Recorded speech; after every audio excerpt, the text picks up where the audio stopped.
Hello model car fans, welcome to the Muscle Car Modeler. My name is Revell, and this week I'm featuring my completed build here of my 69 Boss 302 here.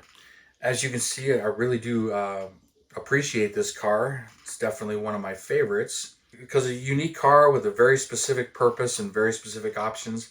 And I always loved the colors and the stripes. That was the main thing that got me at first, was just the stripe package and the colors. They just looked awesome, especially these two colors. Those were my favorites. But when it came to the 69 Boss 302, it only came in 4 colors. I did this one in Wimbledon White.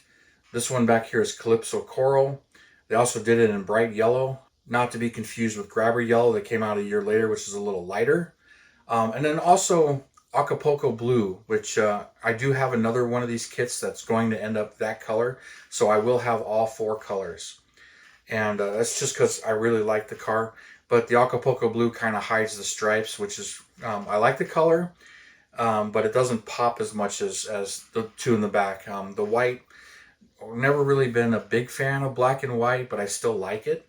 It's just because there's so much to distract you from it. But when it comes to this Revell kit, it's a great kit. I just really like it. They really updated the front end on it, so this front end has been changed a little bit. It doesn't quite have the sad look that this one does when you look at them compared to the two. Oops, let's push the hood back down. But where the headlights look a bit more sad comparing the two, so we can put them side by side so you can see the difference there. Just little subtle changes, but to do that, they had to change the hood, the whole front piece, and the grill insert. The bumper stayed the same, but all of that changed, so that makes the hoods not interchange very well. But I've done videos on these other ones. This one was built right out of the box. But this one, I had combined the 70 Boss 302. So it's got that 70 302 motor in it. And then this was the Mach 1, and I filled the scoops and did the body work changing it. Now, I did do videos on this car, this build, and I also did a video on the other one. So this one's all Revell, but it's got... it's a kit bash to make the car before it was even available. But these two are the current kit. So, shimmy that around a little bit here, get them. But yeah, these two are the current kit, and which I really like. And I swear I bought 4, maybe 5 of them. Kind of lost count. Got some plans for it. Like, I know I'm going to do that Acapulco Blue car, and I also bought another one to do the Acapulco Blue GT350 Shelby that has a Boss 302 motor in it. It's a one-of-one car. I'm going to do that one as well. So I pretty much needed the engine out of this. So, you know, got a parts kit as well. So, fun kit to build, and you've kind of seen it shown here and there. I did do a few other things to it, but not much. It's built right out of the box. So, one of the things with these cars is it had a very special Boss 302 engine in it, D-stroke, so they can go racing with it. And it was a screamer. And it only came with a 4-speed manual transmission. So when it came to this car, you really didn't have any options when you stepped up to it. You stepped up to the Boss 302, you pretty much, your choices were what color exterior you wanted, whether it was one of those 4 colors. After that, you know, manual tranny, the engine, all the stripe packages, everything, all in black, which is kind of funny, the stripe. You would think that the stripe would be available in white on the Acapulco Blue car, but only in black. You do see some with the shaker or hood scoop, but none of them actually came with that.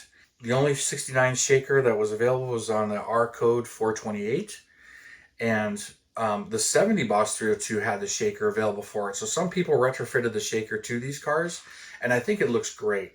I really do, but it's not factory correct.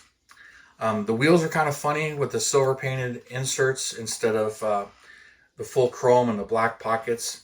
But I still like them.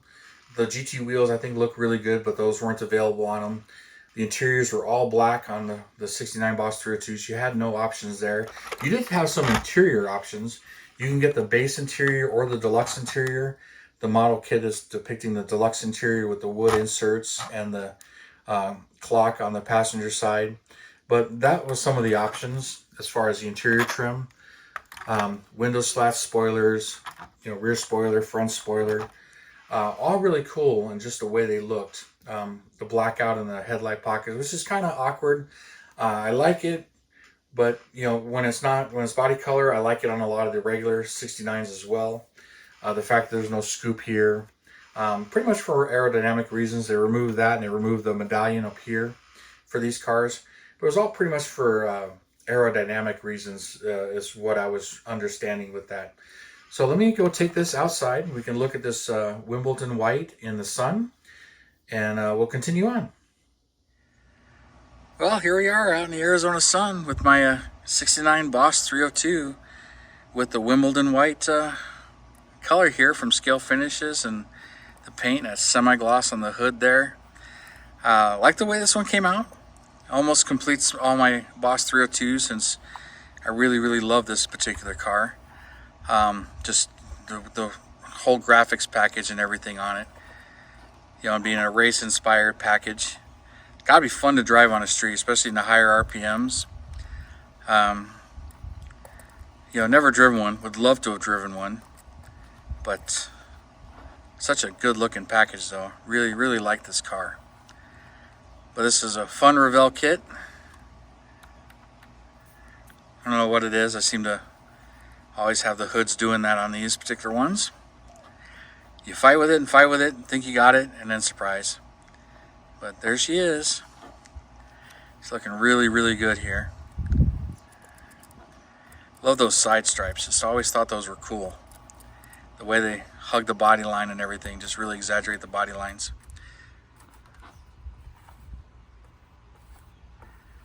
There she is. She needs a little bit fatter tire in the back there.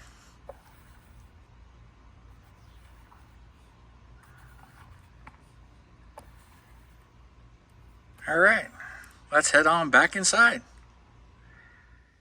All right, I bet that looked really good. So when it came to this particular build, like I said, it's built pretty much right out of the box. Now, with the exhaust and the painted pumpkin here and the red oxide primer, I did the whole underside just pretty much all solid black semi-gloss. Being that this is part of the interior tub and the chassis is a separate piece, it kind of makes it a little bit hard to detail paint it, where you can do the red oxide primer and the overspray on it. It's not impossible. You can pre-assemble it and do it all. And then a lot of the front is blacked out, and there's just a lot of blurry lines and stuff when they do that from the factory. So if you've ever seen one of these fully restored underneath here, it's interesting, but it's really hard to replicate in scale. So, while I do like doing that to some of the cars, this one, I just kind of, because of the way it's built and assembled, I like these completely blacked out. Kind of like when the car is undercoated. We got the engine here, the Boss 302 with the manual tranny, all the front suspension. It all looks pretty good, pretty accurate. The staggered shocks, which would be correct.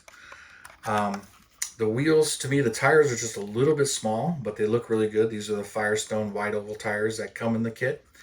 Stripes I love. Those are just awesome. They're kind of hard to apply though. You just got to be very careful and very patient and get them straight. That makes it a little bit difficult. The wing I like, and then I painted this piece black. They give you a decal for that. The blacked out window louvers. Now the 69 Boss 302s, the rear window trim is chrome, but on a 70 it's black. So the whole area is blacked out on a 70. So little piece of trivia, and sometimes it takes a keen eye to realize that. Bare metal foiled, all the rest of it. The hood, kind of a base hood, but I do like it. No hood pins on the Boss 302 or the Boss 429, as a matter of fact. But I did a video on how I did this blackout. The engine on this thing is awesome. Just love the way it looks. The Power by Ford chrome valve covers. I wouldn't mind the aluminum valve covers, but those pretty much came out in 70. I don't know if some of the later 69s have them. We see them on the cars, but I'm not 100% sure if they came on them. The grill is painted and it's bare metal foil on the inside, so you can kind of see a little bit of paint getting the foil in there, but comes out looking really good.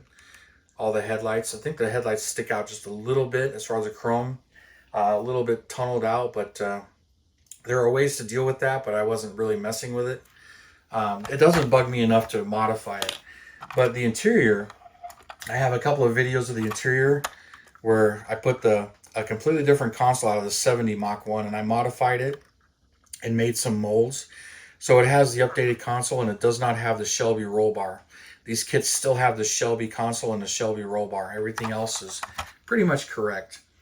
And, you know, so on that I wanted to change, and it's mainly because I love the cars so much that I wanted to, you know, have a more appropriate interior. I did the same with this one, although this one still has the full Shelby interior in it. So that has a Shelby console and the Shelby roll bar. So I didn't update this interior when I built that one, but I did update the interior on this Calypso Coral one when I did this one. Although it's got a previous version of my console with not quite as much of the detail that this one has.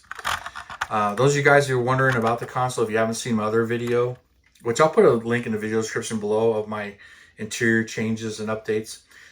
Greg Wan, we call him the Master Caster, but he's also on Facebook as Holy Grail Resins. He cast that for me and he is selling them. I think he does like a package of 5 or 6 of them consoles in like a bulk group. I think it's just easier for him to sell that many of them in a bulk and ship them to you versus doing one at a time, because, you know, a couple bucks per console and then, you know, $5-6 minimum to ship to you. I can understand why he's doing it. But anyways, you guys, this one's done. I got some other projects I'm moving on to, but I wanted to share this with you and see what you guys think of it. And if you haven't built this kit or you have built this kit, it's a great kit. You know, I personally love it. A little bit dated. It's got a few little issues, but I don't really point them out because I just really enjoy the build. You know, I'll adjust things here and there. But like I mentioned, the interior, I can really see that, but like the shock towers are technically wrong. I didn't modify those. I really don't know of a way to modify those or attempt it. Those of you guys who really know your Mustang Mach 1s, that's got you know, the wrong shock towers, and this one is pretty much the Boss 429 shock towers. But anyways, you guys, thanks for tuning in, subscribing, and all your comments and everything. I really do appreciate it. You have a wonderful weekend, and I'll see you next time.